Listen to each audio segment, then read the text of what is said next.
Good afternoon, everyone, and thank you for attending Parkinson Society Southwestern Ontario's webinar today. Today we are featuring or having a presentation by Dr. Amer Burhan. And I have a little bit of a bio. It's Mark Womack, by the way. I'm the Community Development Coordinator up in Grey Bruce, and I had a wonderful chat with Dr. Burhan just before we started, but I would like to introduce him formally and read a little bit of his bio because it's fascinating. And so Dr. Burhan, and I'm going to say that, I'm going to apologize, I have a horrible time with names, is a geriatric and neuropsychiatrist at the Parkwood Institute Mental Health Care Building, an associate professor and vice chair of the Department of Psychiatry and chair of geriatric psychiatry at Western University in London. He's also a physician clinical lead for the therapeutic brain stimulation program at Parkwood Institute at the Mental Health Building. After graduating from the Medical College of Baghdad University, he did a fellowship in basic neurosciences at the Montreal Neurological Institute, residency in psychiatry at the University of Rochester, and advanced training in geriatric neuropsychiatry at Western University. He carries FRCPC certification in psychiatry and geriatric psychiatry, and a master's in science in community health from the Dalla Lana School of Public Health and the University of Toronto. He's a clinician, educator, and investigator, and his career focus is complex mental health presentation in old age, including and on therapeutic brain stimulation. He has practiced, taught, researched, and published in these areas of work, and participated in practice guideline and care pathway development. He's a site principal investigator on several large site studies on agitation related to Alzheimer's disease in ambulatory and hospital and long-term care settings, seizure therapy in bipolar depression, and repetitive transcranial magnetic stimulation for treatment-resistant mental illnesses. I also happen to understand, Dr. Burhan, you are a triathlete or training to be a triathlete. Yeah. So interesting to hear about that as well. So with no further ado, I'm going to mute myself and turn it over to Dr. Amer Burhan. Thank you very much for the kind introduction, and thanks for the invite. I'm particularly pleased that I'm able to reach people in this tough time where in-person meetings have been on hold. So hope that everybody is doing well, and this takes you a little bit out of isolation, which is imposed on all of us. I'm currently in my office, but I continue to do a lot of the work virtually, so this is becoming second nature. So I think the discussion today is about cognition and Parkinson's disease. What are the challenges and what we can do about them? And I did have a similar presentation a couple years back to the Parkinson Association. That was in Windsor. So I'm just going to change my slides here. So basically, some of the beginning of our discussion is to look at the scope of this problem. So James Parkinson, who kind of described Parkinson's disease in the 1817, pointed out to the presence of intellectual function is preserved in Parkinson's disease, which was the notion really throughout the history of Parkinson's disease. He did point out, though, that there's constant sleepiness with slight delirium. So when he said slight delirium, it wasn't clear at the time what that meant, but probably was really pointing to the spectrum of cognitive changes and difficulty with attention that people who are living with Parkinson's disease may experience or people around them notice. So when it comes to some of the numbers that we learned over time, that developing Parkinson's disease dementia, so this is a full spectrum of cognitive difficulties that reach the level of significance in Parkinson's disease is close to 1/3, kind of 1/4 to 1/3.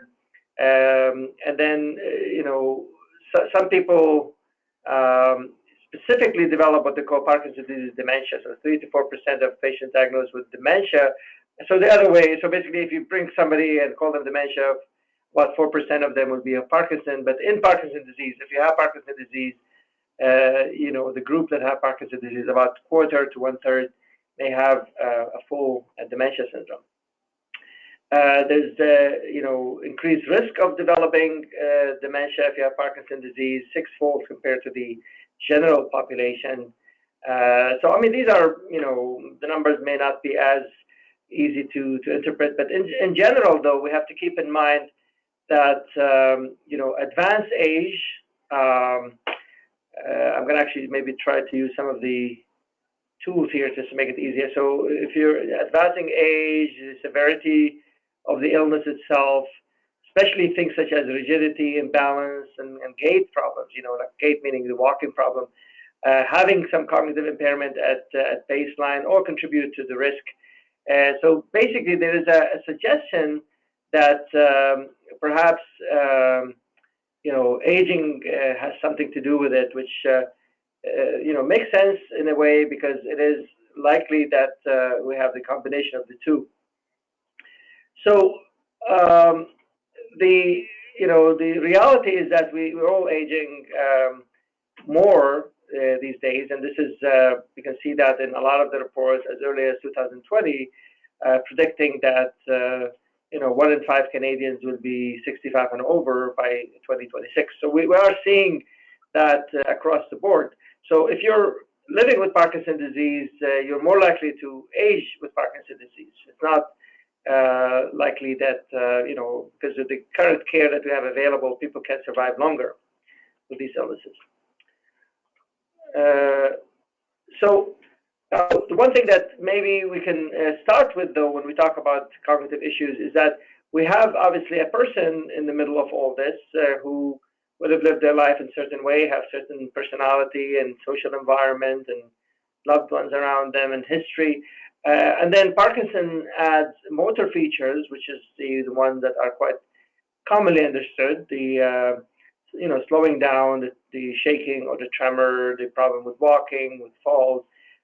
You have cognitive features, which I'm going to focus on today, and then there's psychiatric features. It's very rare for people with Parkinson's disease not to have at least, of course, they will have to have the motor symptoms, but also at least one of these two or some components of this. So to focus on cognitive function, so we know that what we refer to when we talk about cognitive function is that first you need to be alert and awake to be able to perform cognitive function. And that's something that gets affected in Parkinson's disease because people get tired, get sleepy. It is definitely tiring to actually, walk and do things when you have Parkinson's disease. So that's one thing that could affect people's ability to think and remember. There's also language, and the reality is in Parkinson's disease proper, you don't necessarily have any impairment in language in the sense that the person can understand, comprehend, or express themselves, but there will be some other barriers, such as problem in making your voice loud enough to be heard, or mouth muscles move enough to. So, muffled speech or difficulty with stuttering or mumbling, that's not a language impairment per se. It's more communication or articulation problem. Now, the other issues that we have to think about is memory. So is there impairment in the ability to keep things? This is the working memory. Keep things in mind for a few seconds so that you can actually have a smooth task. Remembering events, for example, what you've done last week, yesterday, or semantic, which means more general understanding. For example, can you define what a car does, or so these are more semantics. But the episodic memory and the working memory. So the one that I think affected early on and continue to be problematic in Parkinson is the working memory. And then when you develop episodic memory problem, that's when you start thinking about dementia being. So I'll explain that a little bit more. The other issues are executive functioning. So that's when you are planning to do something and require, to use a lot of resources. So to give you an example, if I say, I want to plan I get together with my family, but I'm worried about COVID-19. What do I need to do? So you probably have to create a whole sequence of steps to allow you to do this safely. Say, well, maybe what I'll do, I'll have them come to my backyard, make sure that the seats are 2 meters apart, make sure that enough, not a high number of people, it has to be within regulation, maybe I'll wear a mask, so all these. So planning, organizing, sequencing is all under executive function. There's also visuospatial function and sensory function. That is more, in Parkinson, it's important to think about this because a person's ability to imagine space, like in terms of knowing, I'm here, and then my bedroom is on this side, my bathroom is on this side. So that ability to navigate space is very important to keep in mind, and that could get affected relatively early. And then praxis is basically motor learning, so knowing how to do something. So of course you can dress yourself. That's a motor program to get you to know how to button your shirt. So that's praxis. You comb your hair, which is becoming a problem these days with not having a haircut, and so on. So praxis is really learned motor function. Now, all these cognitive domains that I mentioned, they're not there just for intellectual interest. Obviously, they do help us in conducting our day-to-day function. So when a person have impairment in one of these areas or a combination of these areas, one of the things that we care about is this affecting their ability to function in their day-to-day life? So that's kind of more general background. So in Parkinson's disease, in terms of what we expect to see, that mild neurocognitive change. So this is when the person have what they call mild cognitive impairment. So it's not enough to call it dementia, but it is consistent, subjective, meaning that the person feels it themselves, and objective, meaning that I can detect it in testing in one or more areas of cognition. But then, the function in general is relatively preserved. So as I showed you here, that let's say a person has a problem with attention and memory, it's mild and they can compensate for with some help, and they still can function relatively okay. That's still what we call mild neurocognitive disorder. But the major neurocognitive disorder, which we call it dementia, basically, is when a person has consistent objective evidence. So I know it's there, I can detect it in 2 or more cognitive areas of function, and then that changes from how the person was, let's say, a year ago, but also results in severe impairment in function, or actually significant impairment of function. So that's the difference between, so most people with Parkinson, after a few years of Parkinson, they would say, well, I can't think as fast as I did before, I have mild cognitive change, but I'm still managing, I can compensate. So that's why we have to make sure that we don't rush to diagnose dementia until there's enough evidence for it. Now, why does cognitive impairment happen in Parkinson's disease? So if you look at brain sections, this was done, of course, years and years ago to establish what is the pathology in Parkinson's disease. So there's something called Lewy body, which is the red, maybe purple zone here. This is accumulation of a protein called synuclein. Anyway, so this pathology, usually you see it in a very early on in Parkinson's disease in one particular area of the brain. So in Parkinson's disease, it's usually clustered around the area called the midbrain, an area called substantia nigra, or the black substance of the area. You can actually see it. So this is where the cells nerve cells that produce dopamine, usually a lot of them are clustered there.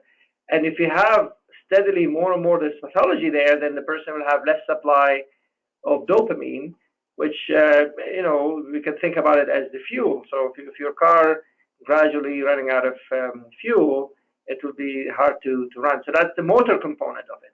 But then as, the illness progressed beyond this, start going to cerebellum, to the cortex here, so more and more it starts affecting other parts that include the areas of thinking, and you can see it goes up with age, so more accumulation as the age progresses. So it could be, again, that the aging process is a core component that will make Parkinson progress to become a dementia. Yeah, so and also to emphasize this, like if somebody is diagnosed with Parkinson's disease in their 30s, I mean, we know people can develop Parkinson's disease quite early on. They may actually live with Parkinson's disease for 20, 30 years without dementia. But if you develop Parkinson in later life, like in 55 and over, by 80, you're probably going to have. So this is some of the things that we have to keep in mind, that age has something to do with it. So to diagnose people with dementia or Parkinson's disease, you have somebody who had Parkinson at least 1 year, so it's established diagnosis. And then insidious onset, meaning subtle onset and slowly progressing dementia developing in Parkinson's disease, and that affects again one or more cognitive domains. It changed from how they were before, from their baseline, and results in significant impairment. And some of the other features that kind of suggest this more is the type of impairment. So we know that dementia is not just one type. So there's Alzheimer type dementia, and this is Parkinson's disease dementia that we're talking about here. So there's some differences in how cognition is affected in these illnesses. So in Parkinson's disease, you have more problem with attention that tend to fluctuate. So a person would say, so-and-so was actually quite lucid yesterday. I'm not sure today they're not with it anymore. So why is this happening? Why is it one day good, one day bad? So this is the fluctuation of attention. And then, high-level executive impairment. So meaning that a person with Alzheimer's disease, for example, may have more forgetfulness. So they cannot remember what happened yesterday, but they still have, maintained the ability to plan and organize. While in Parkinson, you see the opposite. You see more problem with organizing and planning before memory, and also language is quite well preserved usually in Parkinson's disease. So even the issues that you run into in Parkinson's disease, such as, I can't find this word, that's different from the impairment in language when the person is really impaired in finding the name of something, even if they are given extra time. So language usually is preserved, memory relatively preserved, although it will be impaired, and executive function seem to be early. And then some behavioral changes that point to Parkinson's disease cognitive impairment, like apathy, something that I've always talked about to people, that sense of the person not wanting to do things, and it's not that they're depressed, they just don't get much out of doing things. They don't seem to have the initiative to do things. It changes in personality and mood, like being anxious, more than normal. Hallucinations, sometimes we see visual hallucinations when people start seeing things, and it's quite shocking to them and to the surroundings. Like, why would my neighbor stand, in front of my window in the middle of the night? And that happened, unfortunately, to a lot of people when they develop dementia. Delusions, where the person starts suspecting. I had seen people who suspected that the neighbors are trying to steal their house, or their spouses are not being faithful, that kind of thing.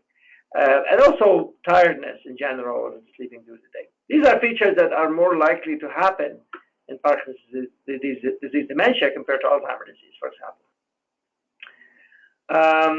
Other factors, so we usually worry about, so if we have all these features that suggest Parkinson's disease dementia, but there's some things that come in a way that may create doubt about it. For example, if somebody has, let's say, strokes before, and you see some stroke-like stuff on their brain imaging, you may say, well, maybe it's not Parkinson's disease dementia, maybe it's a stroke related.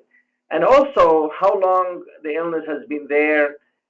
So there's something that you probably heard about called Lewy body dementia, when from the beginning, the person will have some Parkinson, like motor symptoms, and cognitive impairment, and visual hallucination. So that's more Lewy body disease, as opposed to Parkinson's disease being there for a year or more, and then the person starts developing cognitive change. So these are some things that, I mean, in reality, that only like some experts care about this to make sure that we're treating the right thing. But in terms of the personal level, it may or may not make a difference. So, things that we worry about also when somebody has cognitive changes, we want to make sure that this is not coming due to other things such as a medical illness. So if you have Parkinson's disease and you're getting older with Parkinson's disease, if your thyroid function has not been checked for a long time, well, maybe that's the reason why you're becoming tired and not able to think as fast. So that's something that could be treatable. Drug intoxication, so people who maybe had average level of drinking, but as they developed Parkinson, they became more sensitive to alcohol.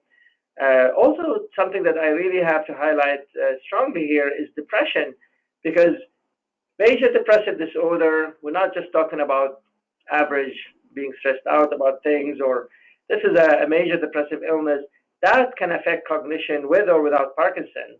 But when it happens with Parkinson's disease, it makes the person very, very impaired cognitively. So it's important to assess for this, treat it, make sure that the person gets the best chance possible. And again, vascular dementia is another compound.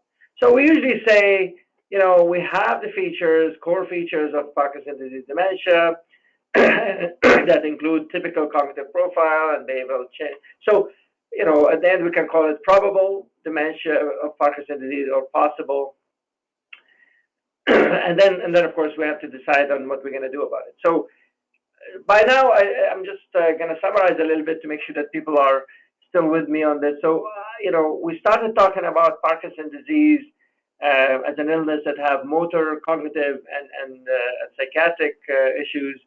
We talked about how cognitive function can be affected in Parkinson's disease, and aging has something to do with it. Basically, the older you get, the more likely you're going to have cognitive difficulties when you have Parkinson. We also talked about that there's a mild form of cognitive change that might be common, but it doesn't affect function as much. And there's more what we call the Parkinson's disease dementia that has certain features and that I just described.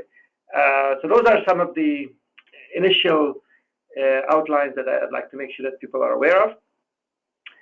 And then, moving to what do you do about this? So clinical assessment, we usually interview the patient and the family and look at medical record to obtain medical information, medication, psychosocial history, like where do they live, what's their background, have they had any difficulties in other aspects before. Physical and neurological exam, of course, to make sure that the person is meeting criteria for Parkinson. And then we do some cognitive testing that I'll detail a little bit, and some basic investigations. So blood work, you want to make sure the person doesn't have hypothyroidism, B12 deficiency, high sodium, low sodium. There's a lot of things that could, and even including bladder infection is another example. Brain imaging sometimes help to rule out other reasons like stroke-related cognitive impairment. Then we do testing. Now, the one thing I want to emphasize that information from the patient, but also from informant. So an informant would be somebody that knows the person very well, sees them at least 2-3 times a week if they're not living with them, and then be able to tell what happened, recently, but also compared to before.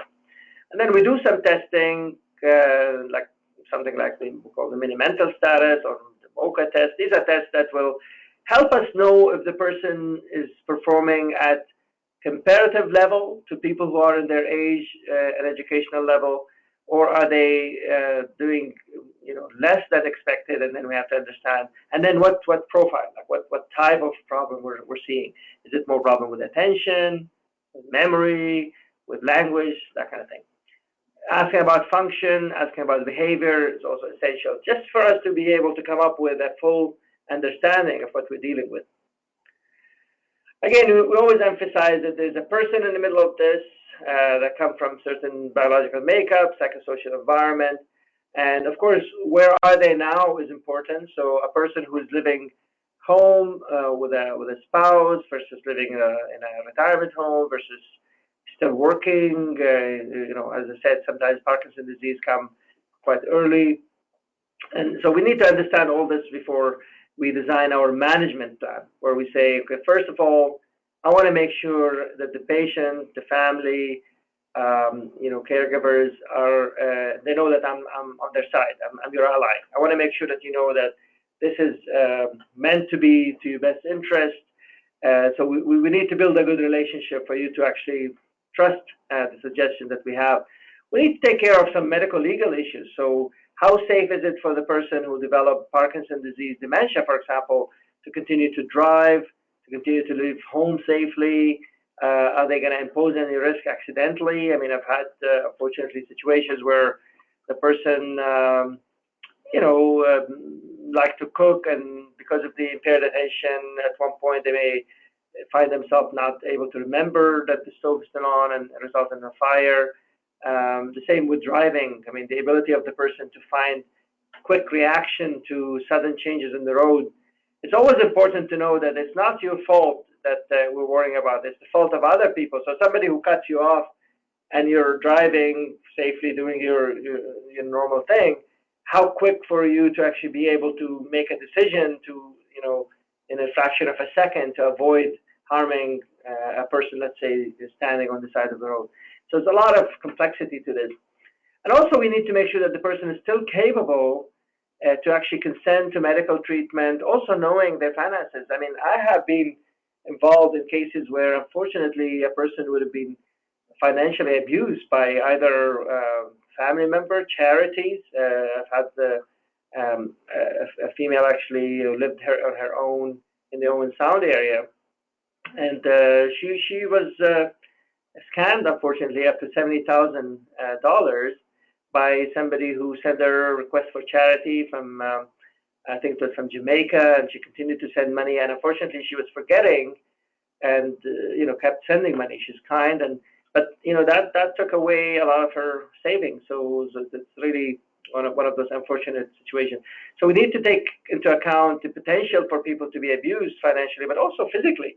I've seen also people being pushed around because they're not remembering. So it's really, and then of course things that help caregivers, because while we care about the patient and their or the client, we also care about how the spouse is coping, how the children are coping, how the family is coping.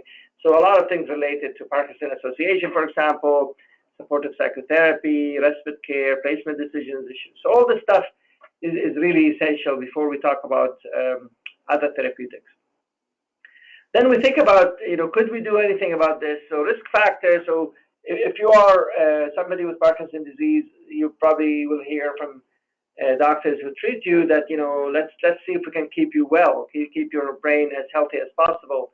Eat the right thing, drink the right amount, not too much alcohol, making sure that prevent any stroke by controlling your blood pressure, diabetes if you have diabetes, stay active in your mind and body. So all this stuff are ways for us to fight this illness. And then if there's anything we can treat, so treating the treatable. If a person have a bladder infection, I would like to treat it. If thyroid is low in function, we can replace it. Somebody has depression, I like to make sure it's treated all the way to the person get better. And then making sure that the medications that the person is on are not harmful. So something we know a lot about is anticholinergic drugs. So these are drugs that are maybe meant to do something. One example that probably people will remember a lot, bladder hyperactivity. So a lot of people feel like their bladder is wanting to go all the time. And it used to be very common to prescribe drugs that will reduce the contraction of the bladder, anticholinergic drugs, but then that same drug goes to the brain and block the chemical that has to do with attention and memory. It's called acetylcholine. That's why they call it anticholinergic. So, while the person may not even make much of it, saying, yeah, I'm taking this pill for my bladder, I no longer have to pee all the time. But then at the same time, that pill is now burdening their brain and make it difficult for them to think quickly. Of course, cognitive training, giving some strategies to say, well, maybe you should now do one thing at a time. You should write a list. Any behavioral treatment and emotional treatment and support that's needed. So non-pharmacological intervention is usually meaning not a drug therapy. So psychological support, social support, adult day programs are all very important interventions. I think over the years I've seen people go to day programs at in the London area. We have the McCormick program here. Other areas I'm sure that they have similar. There's also some interesting industry-run programs I think they call it the Rockstar Boxing is an example of something that people really enjoyed. and so on, the music programs. In terms of medications, the only really treatment is cholinesterase inhibitors. The mild cognitive impairment is a medication that we use in depression called atomoxetine, which is a drug that tends to kind of boost norepinephrine, a chemical that we have in our brain that enhances attention. It's not that strong, the evidence for it. Cholinesterase inhibitors, though, like things like rivastigmine, donepezil, rivastigmine is Exelon, donepezil is called Aricept, and galantamine is Reminol. These are drugs that we use for Alzheimer's disease, but has been shown to help people with Parkinson's disease, dementia.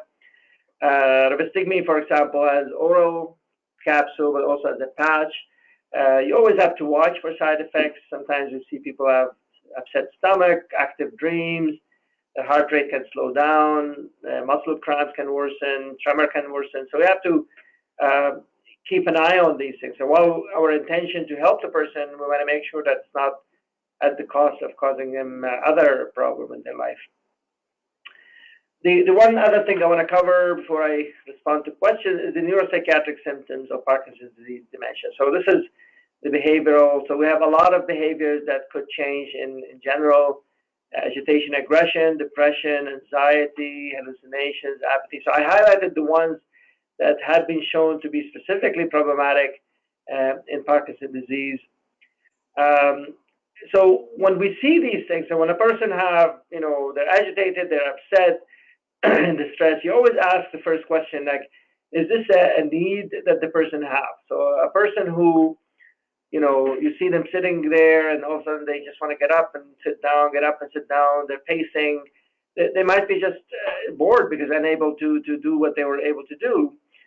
Or the person communicate a need. For example, I'm asking you about when are we going to go to visit our daughter, for example. Like, well, I answered you. We said it's going to be tomorrow at 2 o'clock. And then if I keep asking, that means that I'm not remembering. So maybe repetitive questioning is meeting the need that I'm not able to remember what you told me. So an example of the strategy would be to put it on a calendar that the person can see, and so you have to come up with solutions to answer the unmet need.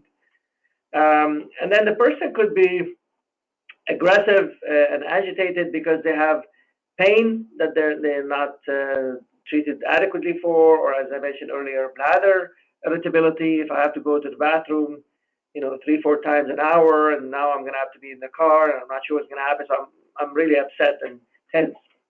So all these issues like pain, constipation, bladder infection, which is urinary tract infection, sensory deprivation.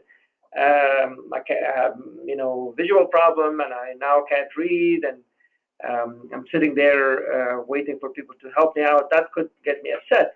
And also psychiatric issues like depression, the hallucinations I mentioned. So all these things are things that we have to investigate. There's a very detailed model called the DICE model, like describing the behavior, investigating, creating a plan, and evaluating that plan. It really goes through systematically taking into account what is happening here, what is the problematic behavior, where does it happen, who was involved, what was the reaction to it, and then look at any reasons that maybe cause this behavior that we can correct. And then if we're going to develop a plan, let's make sure it includes everybody's involved. So what the patient going to do, what the caregiver going to do, what the provider going to do, the kind of psychiatrist or the physician, and making sure that we evaluate that plan. So to treat, medications for behavioral changes, so if we have major depressive disorder, we usually use antidepressants. There's a good evidence for venlafaxine and tricyclic antidepressants. But again, like any other treatment, we always have to watch for side effects. For hallucinations, when a person starts seeing vivid things that are not there, sometimes adding the cognitive enhancer like rivastigmine seem to help. We also adjust the Cinemet, the dopaminergic treatment, to see if it's possible to reduce some of it at night when the person might be hallucinating more. If we use antipsychotic medications to control hallucinations if they're severe and have not responded to the previous two, this evidence for medication called clozapine and Seroquel have to be done very carefully because none of these medications are safe. But just remember, you shouldn't, I mean, you're not going to a drugstore and buying them yourself. You should be doing it under supervision with a lot of support from your doctor and nurses and team that work with you. There's also something that particularly challenging in this illness is REM behavioral disorder, RBD. So this is when a person is asleep, dreaming, but they're so active in their dream, they can be accidentally hitting their spouse or doing something unsafe. So there's a couple of things that we use for that. Melatonin sometimes works, and clonazepam can be tried, and we use that very carefully to make sure we don't affect people's memory further. So just to summarize, Parkinson's disease, we know, is commonly associated with cognitive changes in the mild range. So most people will have some mild syndrome.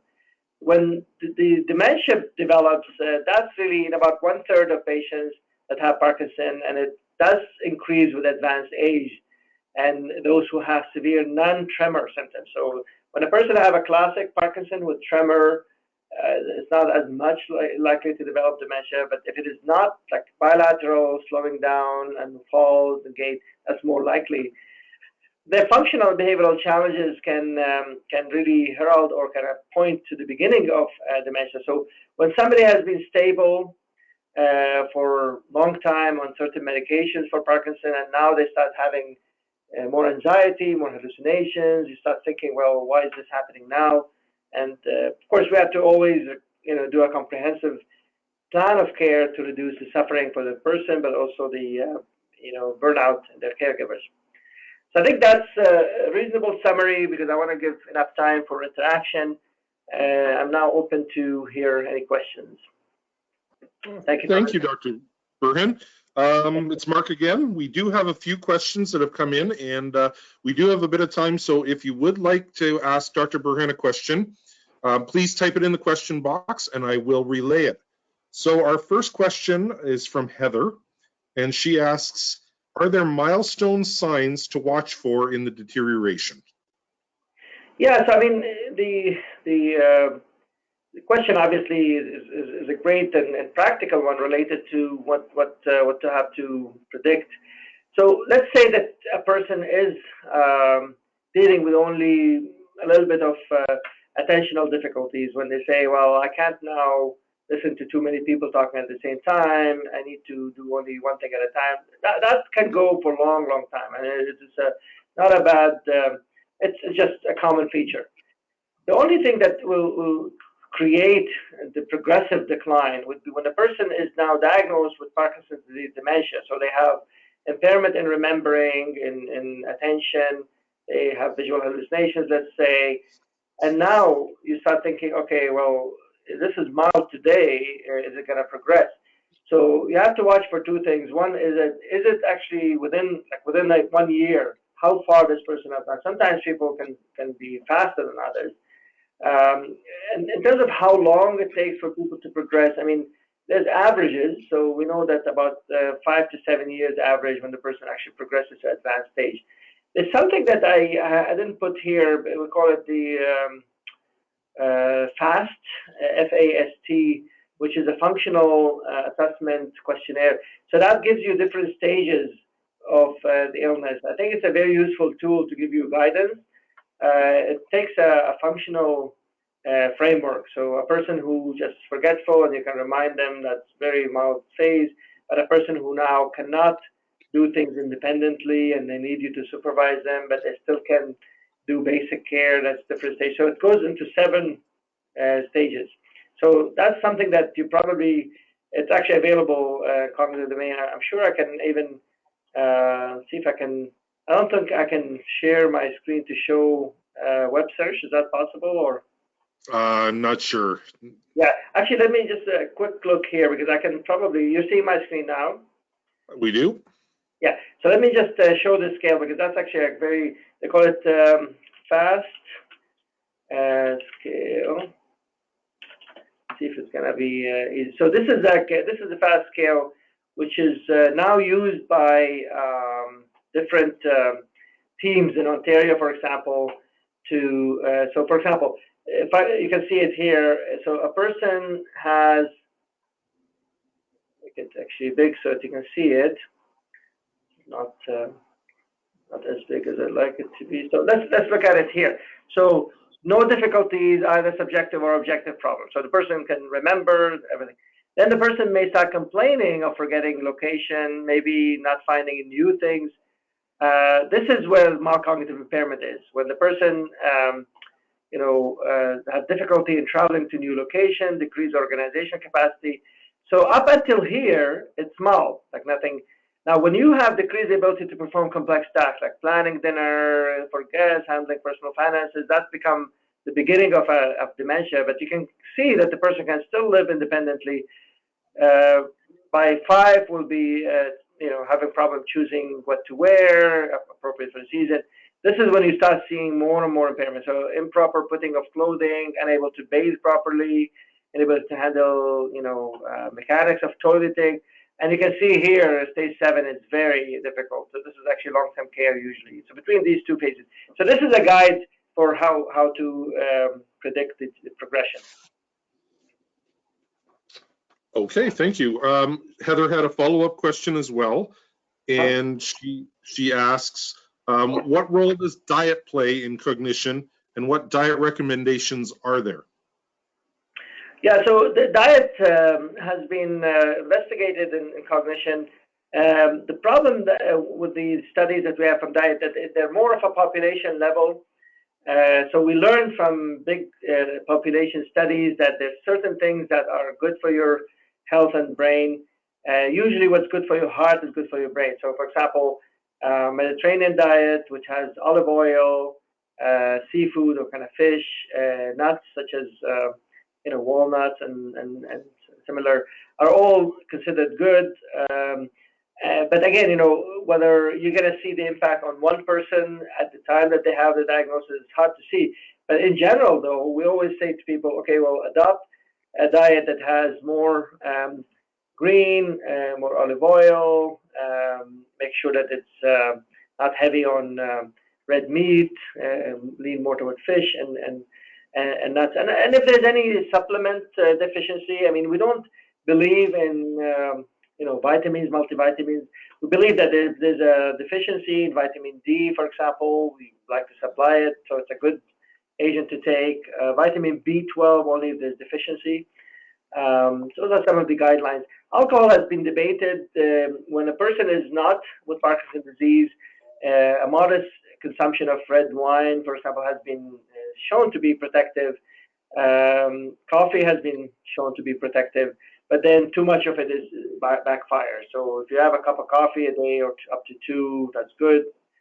You're taking 4 or 5, that may not be good. Alcohol, the same thing. Like a small glass of wine is okay. 2 glasses become harmful. So these are some of the correcting things such as hearing. I mean, so diet is one thing, but correcting hearing is really now showing more and more as a good prevention for cognitive impairment. So a lot of us don't like to put hearing aids. In fact, I took mine off, but we learned that if you correct your hearing, that should be, and then the rest of it is the physical activity and so on. Great, thank you. Joan posed the question, how does capgras fit into these categories?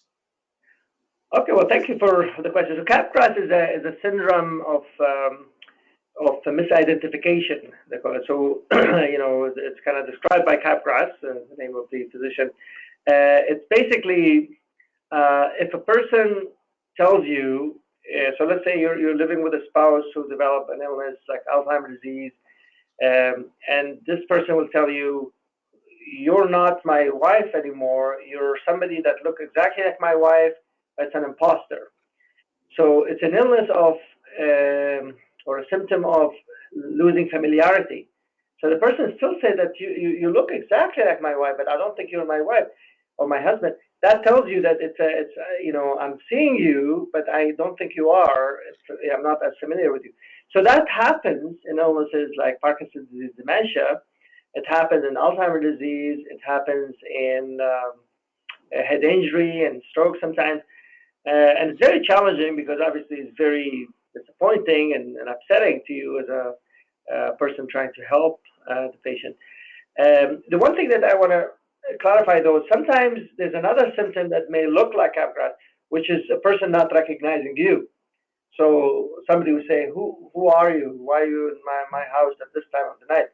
That tells me that they're not recognizing your facial attribute, right? Which is different from capgras, which is I recognize you, I just don't know if it is you. Like somebody else needs to be looking like you and sitting. Both cases are very challenging and really have not seen very effective treatment, except for attempting to assure the person, validate them, and continue to emphasize that, I'm here to support you, even if you don't recognize me. So hopefully that will answer it. It's very challenging, for sure. Okay, thank you. The next question comes from Sheila, and she asks, can a scan show the Lewy bodies in the brain? Yeah, so, it's interesting how we initially it was only seen in pathology, like where you have to either take a brain biopsy or see it in autopsy. Right now, I'm not aware of any commercially available tracer for example, in Alzheimer's disease, we now have the ability to image amyloid, which accumulate in Alzheimer's disease, and tau, another. But in Lewy body, I still haven't seen. I mean, there might be something very recent developed, something that we have on a wide scale. So I'm not aware of it. Now, there's another imaging modality, though, that could detect the change in dopamine in the brain, and that is available. It's expensive, and I don't think it's covered at this point. So people who know more about this would be neurologists like Dr. Jog and Jenkins that I work with here. They're kept up to date with this. There's a lot of imaging developments, but I'm not aware that this is currently being available to practice. All righty, thank you. Michael has the next question, and he asks, does a sauna help lessen symptoms? And his follow-up, is it common to have instant troubles where within minutes the person can't move or speak? Can you repeat the first question? I didn't hear. Absolutely. I know. Does a sauna help lessen symptoms? Okay. Yeah, so this is like being in a hot sauna, like a dry. I would assume so. Yeah. Yeah. I'm not aware of any specific therapeutic implication of sauna. It's obviously good for you. It makes you feel good, and it's actually good for other aspects of your health. I haven't seen anything, at least, to confirm that. The second part of the question about freezing, I think it's where a person all of a sudden everything stops for them. Right. So that's a common symptom with advanced Parkinson disease, and it's almost that the person like runs out of fuel, and it kind of creates a lot of discomfort because when you're stuck and you can't move, you get anxious about it, and you get even stuck more. So we have seen patients in our clinic, actually from our colleagues from neurology, who would send me people because of freezing and anxiety interaction. So what we attempt to do for that is first assuring the person, because the meaning of this is like when you ask yourself, what's happening to me? Why can't move? Makes you very upset, and that actually even worsens it. So making sure that the person is aware that this is part of your illness, and asking the person actually not to try hard to move, right? It's the opposite. Like you want to say, okay, let it pass. It happened now. Reduce your anxiety. And sometimes we give some tips, like depending on the person. Sometimes I say, okay, well, take a deep breath, do some breathing exercises while you're waiting. Or sometimes music. You play some music in your mind that gets you to move, some rhythm that gets you moving. And sometimes we treat anxiety. Like if anxiety is way out of control, we sometimes use anti-anxiety medication to help with that. Of course, adjusting the medication for Parkinson might be the first step, but sometimes we reach out of, like we don't have any more options there. But neurologists usually try that. Like they have the L-DOPA or cinnamon, then they add something called amantadine. And at one point, they say, okay, now we run out of options. So both support and counseling and assuring the person, using breathing and music, all that is one option. And the second option is to treat anxiety with medications. Excellent. Thank you. People are asking questions. This is wonderful. The next question comes from Andrea, and she's asking, does deep brain stimulation have an impact on cognition and dementia?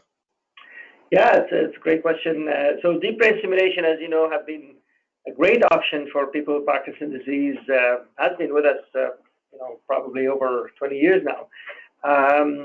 So this question was raised, very rightly so, and we have not seen any consistent evidence of cognitive impairment due to deep brain stimulation. In fact, people who are referred for deep brain stimulation, the first thing that the neurologists and neurosurgeons would do is to do a very detailed cognitive assessment before and after they do the deep brain stimulation. And when studies have looked at that, they have not seen any consistent evidence of cognitive impairment. There was some changes in other aspects, such as disinhibition, apathy, mild changes there. So we have to keep an eye on this, of course, but I'm not aware of any consistent evidence. It definitely have helped people tremendously, deep brain stimulation. We have it now for Parkinson for, again, close to 20 years, and for depression, it's now evolving as well. So let's see if there's anything else related to deep brain stimulation. There's actually other modalities of brain stimulation, like transcranial magnetic stimulation, that has been proposed. It helps depression and Parkinson disease and helps movement. Still not readily available, but that component has actually cognitive enhancement properties. So in general, I'm not aware of any cognitive impairment from deep brain stimulation. Wonderful. The next question comes from Court. We have a few more left, and I am going to let everybody know that we are going to cut it off at the appropriate time, but we still have 5 or 6 questions left. Court has asked, would the evaluation assessments you described be performed by the doctor we already work with for Parkinson's, or do they require a referral to a specialist? Yeah, I mean, if it is related to specifically to cognition, usually they will refer to the memory clinic. If it's related to behavior, they will refer to our clinic, neuropsychiatric clinic. But they usually start by assessing in general, like they will ask these questions, they will do a cognitive assessment. So, but they're where you start with, and then if they need more help, they know where to refer. Excellent. Suzanne asks, it seems as if cognitive impairment is much worse after a night of poor sleep. I'd appreciate your comments on this relationship. Absolutely. I mean, I think sleep, it's one of those things that we wish we can all sleep better. I mean, sleep, unfortunately, get affected by so many factors. Age by itself affects sleep, but also distractions, you know, the bad habits we get to develop. I think a lot of us end up with habits such as having TV on, and then we doze off, wake up, doze off. So really, sleep hygiene is essential. And the only way to do a good sleep hygiene is to do a good rhythm of activity. It doesn't have to be complicated. We know Parkinson affects activities, but having activities and leave the bedroom for sleep, low stimulation. And I completely agree with you. Those who come to us after sleep deprivation, they don't do well cognitively. So I completely agree with that. All right. The next one, I'm not going to use a name because it could be too private, but it states, my husband was diagnosed with Parkinson's over 10 years ago. Brain imaging was done during the initial assessment. He has shown increasing signs of problems with cognitive functions. Is brain imaging a normal part of assessment at certain times during Parkinson's or when functional changes are noted? Yeah, I mean, again, we had quite a bit of debate about this in the Canadian Guidelines of Dementia, and the question whether brain imaging adds value is somewhat debatable. The one thing that we know for sure, though, that if there's an unexpected picture, like, you know, somebody who suddenly loses cognitive function, you may want to do brain imaging to rule out a stroke. That could be explaining this. But in general, though, if the course is predictable, so somebody has Parkinson's disease, they're, let's say, in their 70s, 80s, has been there for 10 years with Parkinson's disease, they're developing a slow progressive illness, brain imaging may or may not add any value, right? So the diagnosis will be quite accurate clinically. So it's not usually done for that purpose of actually confirming, because you don't usually see, you know, anything unusual except for some atrophy that is predicted. But only if there's a atypical presentation, sudden change, rapid progression. There's some features that we have that we use imaging for. Okay, Robert asks, how much melatonin is okay? Yeah, so melatonin, you know, is a water soluble, so meaning that it really wash out from the body very quickly. And so we actually have used anywhere between 5 to 12 milligram We know that after 12 milligram, it's just nothing else happening, right? So if you don't get the benefit by 12 milligram, the one thing I want to mention though about melatonin is the timing of using melatonin. So a lot of times people use it at bedtime, like meaning 9, 10 p.m. Usually we advise people to use it actually in the evening, so something like at 5, 6 p.m. and use it long enough, for a couple of weeks, because you need to see if it's gonna, regulate the sleep rhythm. So it's not a sleeping pill where you take and then fall asleep. It's usually like it takes time for it to actually change the sleep cycle. Okay. The next question is from Muriel, and I am going to condense it a little bit or change it, but it asks, is dementia automatically diagnosed as Parkinson's disease dementia, or is there assessment done to determine whether it is PDD, Lewy body, or Alzheimer's? Yeah, I mean, the assessment should be done, and we actually take into account basically the profile as well. So I've seen people, for example, that had Parkinson's disease and developed what looks like Alzheimer's disease. Now, some people develop what looks like more Lewy body disease. So yeah, it's definitely appropriate to do a profiling of the person, make sure it's not something else. We do medical workup, so we don't automatically diagnose it until we do the workup for sure. Excellent. We have 4 more to Dr. Burhan, if that's okay. Yeah, I think I have something at 1 o'clock, but we'll push it. So the next question is from Rick. How common are Parkinson's disease medication side effects the cause of cognitive problems? Yeah, I mean, again, I mentioned it. It's a lot of medications that we use in Parkinson's disease are good for cognition, like something like L-Dopa. But what I was referring to is the medication that used to be used before for Parkinson's, something they call Cogentin or Benzotropin. It used to be actually a common treatment, and now we know that they're not good for your cognition. So Parkinson medication that we use today typically are good for reasonable cognitive function. Okay. Sheila asks if she wants a clarification. Did you say a bladder drug can also cause some cognitive issues? Yeah, so there are newer ones that are better, but the older drugs such as Ditropan, and those are drugs that have been used before in high dosages, and we know it affects cognition.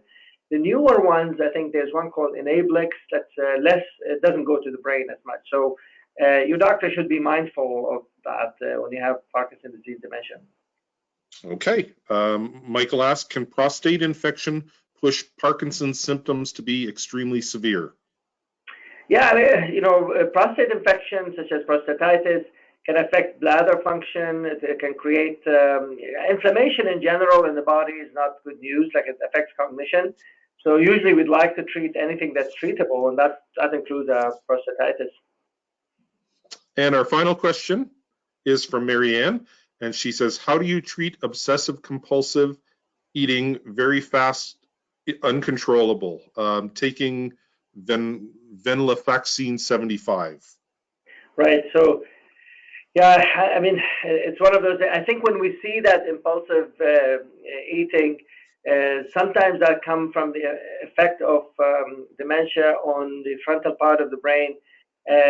So increasing the venlafaxine might be helpful. Like sometimes we have seen that improvement by increasing the venlafaxine.